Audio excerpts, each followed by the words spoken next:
Igor Savić, parodična priča, baj, momci sa, selo. Polazak u školu, treba para, kupi ranac, kupi knjige, košta, škola košta, hoćeš da budeš pismen, sve to košta, polazak u školu.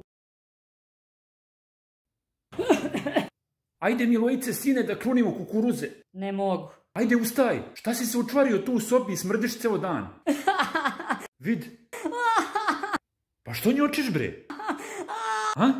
Ne mogu, tata. Više ne mogu. Milojice.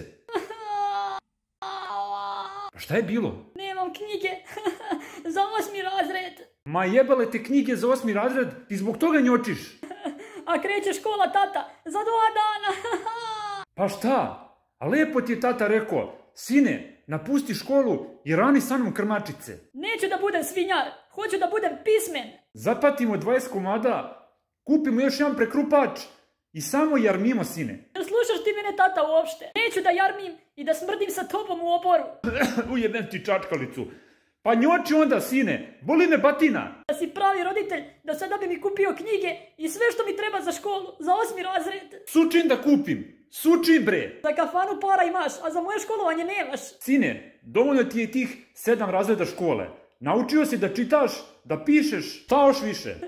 Sram te bilo. Kako tako nešto možeš da mi kažeš? A meni fali, sine. Ja sam završio 3 razreda osnovne škole i imam knjige za 4. Neću da mi život prođe u oboru kao tebi. Slušaj, sine, blago tati. Pa bolje da radiš u oboru sa krmačicama nego negdje tamo u nekom gradu, u nekoj buvari od kancelarije. I da znaš, od mnogo sedenja oću žuljovi na guznom čmaru. Izađi iz sobe, ti mene ništa ne razumeš. Ma nema šta da te razumem. Gumane čizme te čekaju u šupici za 10 minuta da te vidim u čardaku. Kukuruzi čekaju da se jarmu. Neću oni sami da se izjarmu. A knjige za školu? A reci, bre, razrednom da te je ujela krmačica za nogu i da nećeš mjesec dana najmanje moći u školu. Pa ko će mi posle kupiti knjige? Ću od konobarice Mice pare po zajam do tada. Pa ću je vratiti kad budem predo svinje. Joj, tata, divan si.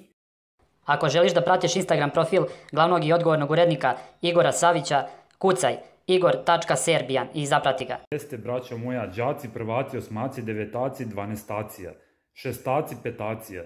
Kreće uskoro škola, treba da se njoči uči, nema više virtualnih časova nastava, znači sad samo ide live uživo, braćo, znači tako da uči školu i završi da ne budeš u oboru sa krmačicama, burazeru moj, i da ne mirišeš na znoj, šalim se, znači eto jedna prilična priča, uskoro i parodija, braćo, pozdrav, ljubi, brat.